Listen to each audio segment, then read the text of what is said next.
Morning mga kablog. Nami karon sa Alco Alco Sitio no? Son 8 Alco Carmen CDO. Ang among gibuhat karon diri mga guys, namin diri kay isip mga Kristohanon, obligasyon man namo ang mga buluhaton sa atong kalikasan nga diin hinlo ang atong maong dapit og isip usab nga inyohang ilahang kanang ax chairman. Ako ang interviewho ng among mga kaubanan, mga guys, mga ka-vlog. Interviewho na ko unsay lang ikasulti kabahin ni among ax nga gipahigayon. Og unsay lahang istorya kabahin ini sa amo ang pag-volunteer ning dapita. Niya interviewon ako ni ang among usa ka igsoon nga si Sir Ben Bulala. Sir, unsay imong istorya kabahin sa atong pag-clean up drive, sir? So, nindot kayo no, butag sa yun, nakapasingot tao niya, gawas pa, nakatabang ta sa itong mga kaisunan din yung dapita. So, God. dinhi, pinagi na mga mabuhat na inersiso pa ang atong kalawasan, nagtuon na singot, gawas pa, ang Ginoo na yung ato. Praise the Lord. So, muna nga, ang meaning sa ACTS, Adventist Community Service. So, amo ning ginabuhat every 3 months sa among church bidalasa dito na ang buhaton nga doon na may clean up drive para sa pag-involve sa atong community. So, mismo ako nga mga chairman na ni mga guys, mga ka-vlog, wala gyud ko kabalo sa meaning sa ACTS. Di kuan Adventist Community Service. Adventist Community Service. No, so nindot kayo ang mga meaning sa buhat ACTS mga ka-vlog no. Og ikaduha na to nga interviewon nga among igsoon usab gini ka elder sa among iglesia Seventh-day Adventist, si elder brother Julius Brunio ato sing interviewon kung sing ikasulti ni ining mao nga buluhaton namo isip volunteer. Kini exercise buhat sa Christian services no. Voluntaryo kini pinaagi nga Ginoo may nagmando kibali sa paagi nga din sa pagtabang ngadto sa mga katawhan. Praise God. Volunteer. So, yeah. Exercise ang among mga kibali ang mga life kibali pagka sa pagtabang. Tinuod na brother. Part lang na karon nga nagpantali siya. So, thank you. Nindot kayo dahil nga gusto nga mag-jogging dito ta. Kung gusto kayo pumuhato na ito or mutulot o singot, mas kaya kayo dahil nga ma-appeal ka ang grupo. Kunya doon natin bukabuhaton, mga inani nga bukabuhaton, clean up drive. Okay. Malipay ang atong mga atong kasing-kasing, atong community. O lawas na hindi mo malipay pinagi sa atong tabang at atong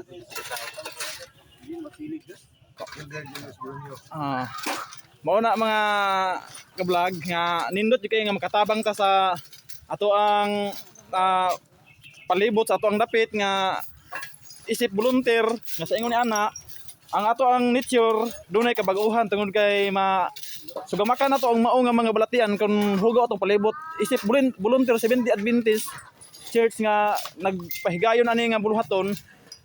Gipaningkamutan namo nga uban sa among pagbuhat magmalipayon namo kaugalingon ining buhata. Atong interview na atong sa kaigsoon Sa nalipay ko igsoon nga sa dumala ni direktor.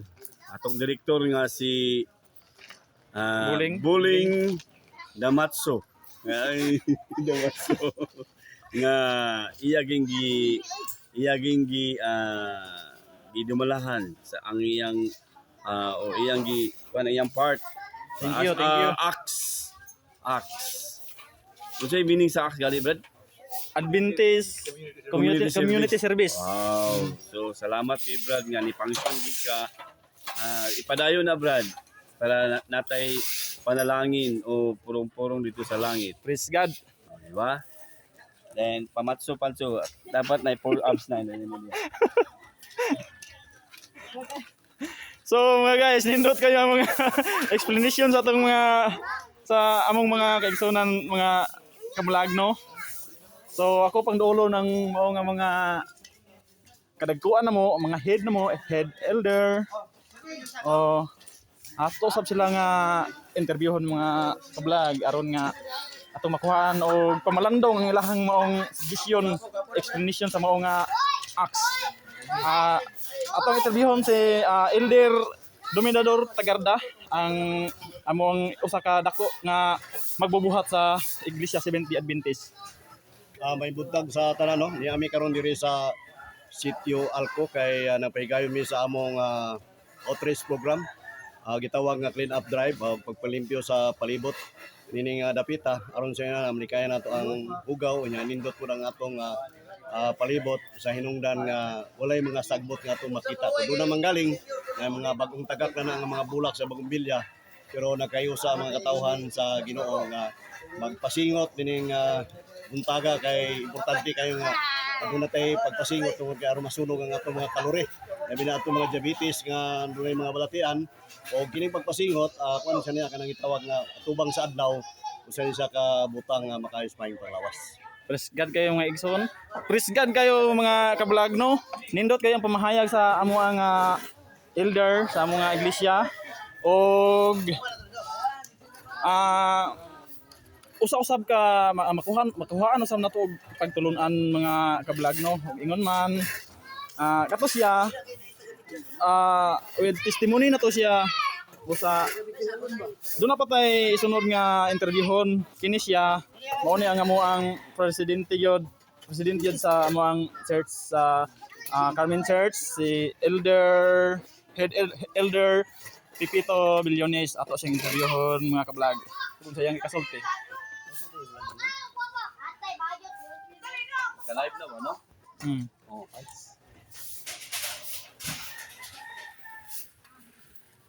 Oh, Unsay may ka istorya elder? Salamat kayo sa kay gayonan Brother Buling nga imo kong gipa tagagigayon anang atong social media karon. Actually, buhaton ni sa iglesia. Iglesia Adventista. Septimo dia diha. Sa tanan nga mga Adventista. Pero kami nani iglesia simbahan diha sa Carmen. Itagaan ko higayon sa itong mga kansunan na mahal ang mga iglesia. Amen. O kini nga programa karon amo nagibig na andan nga buluhaton. Akong pasalamatan si Brother Buling nga ay nagdumala po sa inyong opisina nga gitawag ko Axton Adventist Community Services. Dili lamang kay sa sulod sa iglesia kami magabuhat kundi apel sa gawa sa atong sosyedad. Kay ingon ana man gyud magpalandong gihapon ta sa bisag unsa ta nga grupo magpalandong dito sa atong panggobyerno. Praise God. Ana yun. Ang Biblia mga ni nagaingon nga ang ihatag ni Cesar at ang Cesar. So, Sa Dios iya sa Dios. sa Diyos ang iya sa Diyos. So mga ni, buluhatong sa komunidad, may na lang namin may share sa atong mga komunidad. Makita nila nga wala po ang Seventh-day Adventist may pasagad sa atong mga kaigsunan din sa komunidad. Actually, this is just our beginning the community services, but next Sabbath afternoon among pagabuhaton diri ang singing ministry. Adunay may mga grupo sa mga singers sa among iglesia simbahan. Ilang pagabuhaton ang ilang buluhaton usab isip singers sa atong iglesia nga gipanguluhan usab sa amo ang music department. Nindot kayo. Kini mga kalantahon espirituhanon nga kalantahon. Lahi man po itong worldly nga mga kalantahon. So kani mga igsoon o dili sa maong nga lugar, sabi na dinhi sa maong lugar sa Alco, among gilitar ang kaigsuunan nila sa pag tambong po mo particular lang ba tanan mo tanaw o maminaw sa mga kalantahon nga pagdaig sa Ginoo. Praise the Lord. Ay mao man atong interbuhi pakitang tao atong yung ibalik ang himaya ngadto sa atong Dios. Amen. Siya man atong magbuhat. Atong Dios siya pasalamatan kanunay sa tanang panahon. So siguro maoro na akong kasulti Brother Bune, Buling, Edwin, kay imo man nga departamento ikaw may gitahasan ani salamat po sa pagbuhat sa imong buluton nga isip magbubuhat usab imong gituman lang ang imong responsibilidad kay kining tanan mga ato ning panumpaan dito sa atong simbahan atubangan sa atong Dios. So salamat kayo o mayong buntag sa tanan.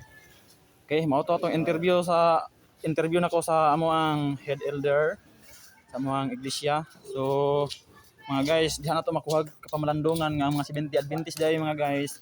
Wala nag laom sa sweldo kundi ang gilauman mao ang gugma sa Dios nga naa sa among tagsa ka mga kasing-kasing nga din kami makatabang sa mga katawhan nga dili nila makaya ang ilang mga buluhaton mo assist me ug dili ingon nga nagkinahanglan mig kwarta kundi volunteer lang maura na mong tinguha nga mga ka-vlog nga dunay ka hinluan ang atong mao nga dapit tungod kay gana siya dangat na siya mao nga kuan dangat na siya mao nga balatian kung dili nato atimanon atong dapit o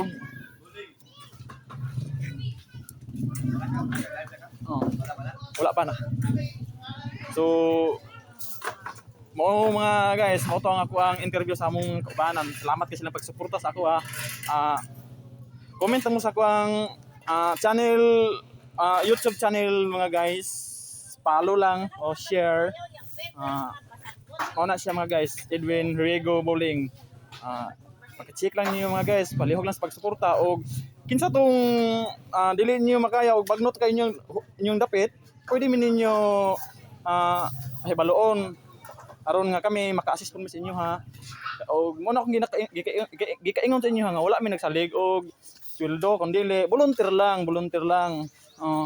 Kay mao man atong buhat isip Kristohanon tungod kay ang kanang tanan nagikan na sa gugma sa Dios tungod kay ang 1 John 4:8 tag-ingon man